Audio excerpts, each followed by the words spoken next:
Assalamualaikum warahmatullahi wabarakatuh. Saya Farid Nisa Saada. Di sini saya akan menjelaskan tentang anatomi reproduktif perempuan dan laki-laki, lalu respon seksual manusia, spermatogenesis dan oogenesis. Anatomi reproduktif perempuan. Di sini anatomi reproduktif perempuan ada organ eksternal dan internalnya. Untuk organ eksternal yaitu klitoris dan labia. Labia di sini terdiri dari dua pasang, yaitu labia minora dan labia mayora. Labia mayora yaitu membungkus dan melindungi bagian vulva, sedangkan minora itu merupakan lipatan kulit tipis yang membatasi antara bukaan vagina dan bukaan uretra. Nah, sedangkan untuk klitoris sendiri ini terdiri dari batang pendek, ini glans atau kepalanya, dan prepusium, tudung kulit kecil. Nah, untuk organ internalnya ada ovarium. Nah, ovarium ini mengapit uterus. Di dalam ovarium ini dilapisi oleh folikel, di mana folikel tersebut masing-masing terdiri dari satu oosit, di mana sel-sel di sekelilingnya memberi nutrien dan melindungi oosit selama sebagian besar proses oogenesis, pembentukan dan perkembangan ovum. Nah, sebenarnya di dalam ovarium ini terdapat banyak folikel, tetapi pada saat pubertas itu hanya satu saja yang matang dan mengalami ovulasi. Nah, ovulasi di sini sel telur akan dikeluarkan melalui oviduk. Jadi nanti sel telur akan melewati oviduk menuju ke uterus. Nah, uterus ini merupakan tempat perkembangan embrio yang nantinya akan mengembang. Lalu di sini ada endometrium. Endometrium ini lapisan bagian dalam uterus yang banyak disuplai atau di dalamnya itu banyak pembuluh darahnya.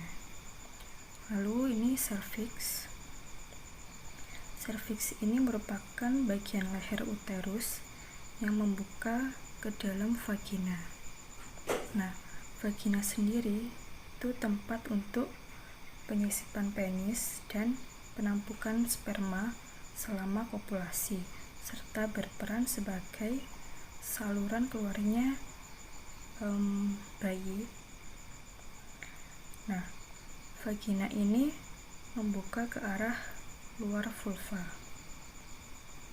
Nah, vulva sendiri merupakan genital eksternal dari perempuan.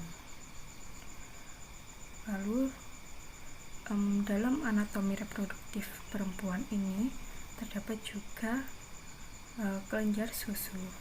Nah, kelenjar susu ini sebenarnya terdapat pada perempuan dan laki-laki, tetapi pada normalnya hanya berfungsi menghasilkan susu pada perempuan. Nah, selanjutnya anatomi reproduktif laki-laki. Seperti pada anatomi reproduktif perempuan, pada anatomi reproduktif laki-laki ini ada organ eksternal dan internalnya juga. Untuk organ eksternalnya yaitu skrotum dan penis. Skrotum ini dan penis. Nah, di dalam skrotum ini terdapat testis. Nah, di dalam testis ini terdapat banyak saluran yang menggulung yang disebut tubulus seminiferus. Nah, di tubulus seminiferus ini tempat pembentukan sperma. Nah, di dalam tubulus seminiferus juga terdapat sel yang menghasilkan hormon testosteron dan androgen. Nah, lalu skrotum sendiri itu merupakan lapisan dinding tubuh yang mempertahankan suhu testis 2 derajat Celcius di bawah suhu di dalam rongga perut. Nah, kenapa harus 2 derajat Celcius di bawah suhu di dalam rongga perut? Karena agar produksi spermanya itu berjalan dengan benar. Lalu sperma yang telah diproduksi oleh tubulus seminiferus di dalam testis akan dikeluarkan melewati epididymis. Nah, epididymis ini cukup panjang karena pada saat sperma melewatinya diperlukan waktu kurang lebih 3 minggu untuk melalui saluran ini. Nah, selama perjalanan di epididymis, sperma mengalami pematangan.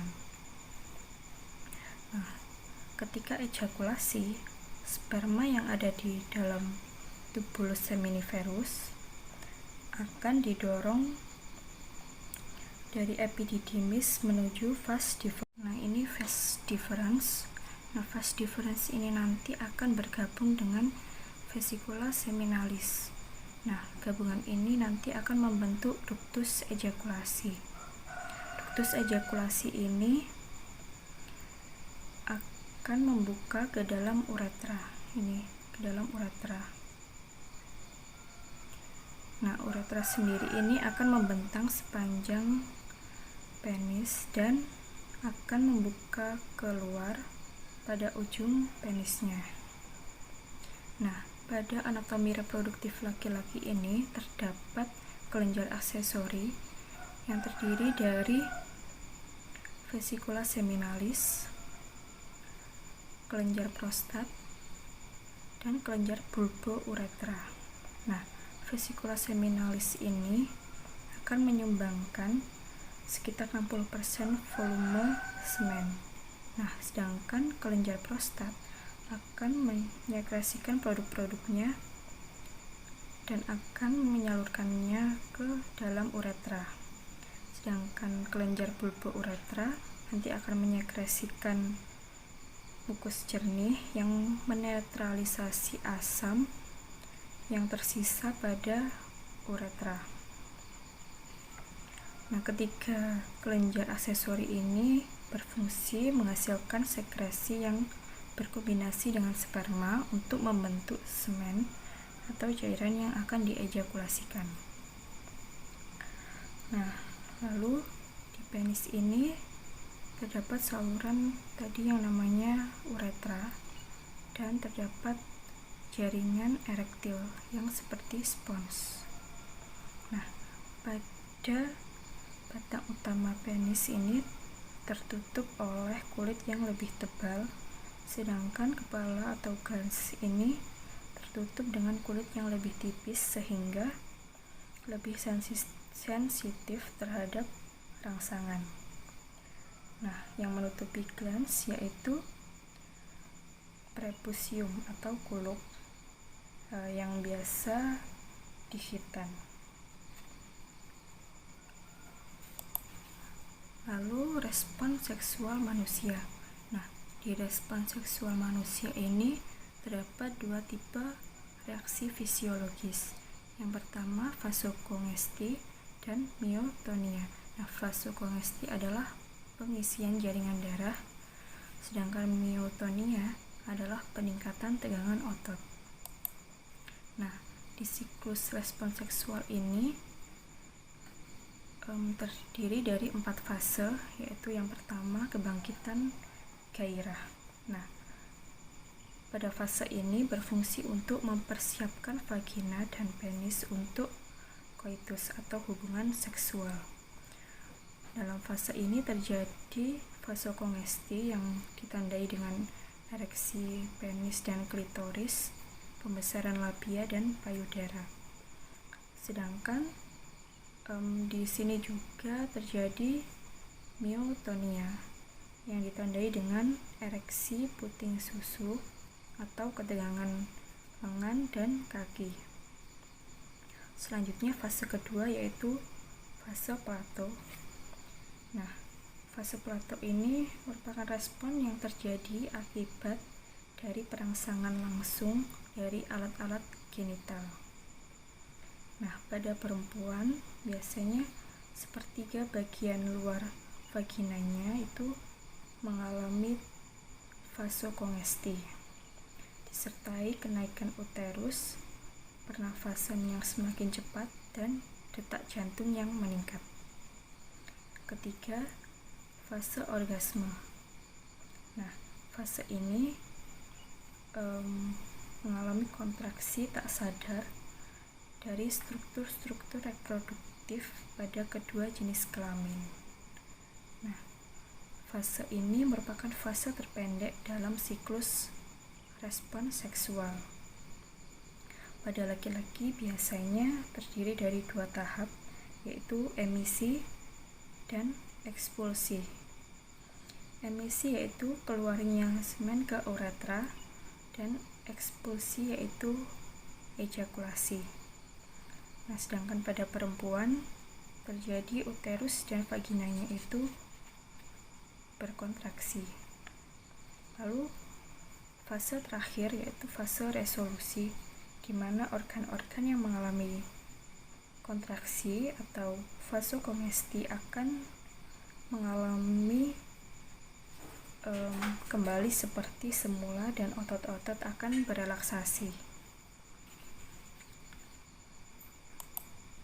Lalu di sini ada spermatogenesis. Nah, proses dari spermatogenesis ini diawali dengan sel primordial yang akan mengalami pembelahan mitosis menjadi spermatogonium. Nah, setelah membelah menjadi spermatogonium akan membelah lagi secara mitosis menjadi spermatosit primer. Nah, setelah mengalami pembelahan secara mitosis, lalu pembelahan secara meiosis membentuk spermatosit sekunder, membentuk 2 anakan yang bersifat haploid.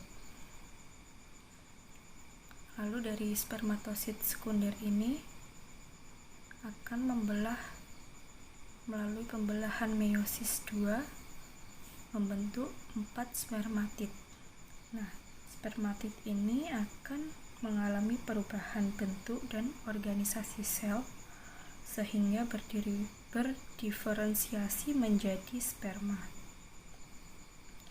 Nah, bisa dilihat ini spermatogoniumnya seperti ini,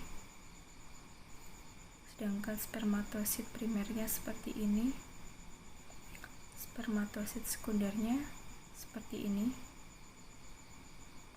Nah, sperma yang telah dihasilkan ini tadi terbentuk di tubulus seminiferus. Nah, sperma ini akan dikeluarkan ke lumen, lalu dari lumen akan dialirkan melalui epididymis.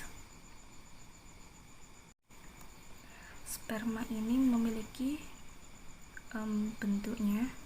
Yang pertama ini ada kepalanya, lalu ini leher, ini bagian tengahnya, lalu ini ekor, dan membran plasma. Nah, di kepala sperma ini terdapat nukleus, ini nukleus, dan yang depannya akrosom. Nah, akrosom ini mengandung enzim-enzim yang membantu sperma untuk menembus sel telur. Nah, di bagian tengah ini ada mitokondria. Nah, di mitokondria ini menyediakan ATP untuk pergerakan ekor dari sperma karena ekornya berupa flagela. Lalu proses oogenesis sama seperti proses spermatogenesis diawali dengan sel primordial yang akan membelah secara mitosis membentuk oogonium, lalu membelah secara mitosis kembali menjadi oosit primer. Nah, ketika oosit primer ini mengalami pembelahan secara meiosis pertama, ini berhenti pada profase 1. Nah, oosit primer ini menunda perkembangan sebelum kelahiran. Nah, jadi pada saat pubertas,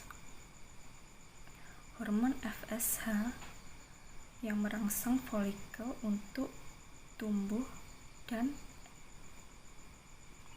mengalami perkembangan. Nah, satu folikel yang matang ini akan menandakan berakhirnya proses meiosis pertama. Pada saat meiosis kedua dimulai, pada tahap metafase berhenti.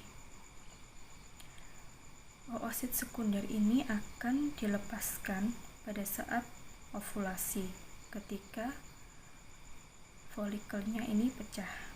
Nah, ketika folikelnya sudah pecah, maka sel telur ini, oosit sekunder ini harus segera ditembus oleh sel sperma agar meiosis 2 dapat berlanjut.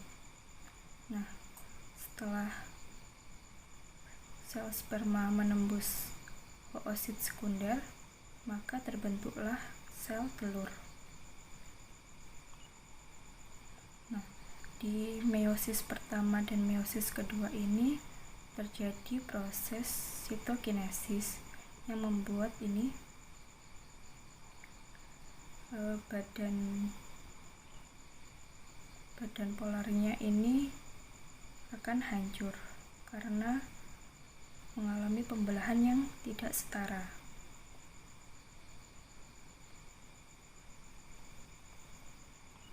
Nah, folikel yang sudah pecah tadi akan hancur dikarenakan oosit yang dilepaskan tidak terfertilisasi dan tidak menyelesaikan oogenesisnya.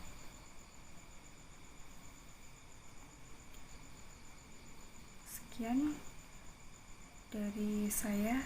Wassalamualaikum warahmatullahi wabarakatuh.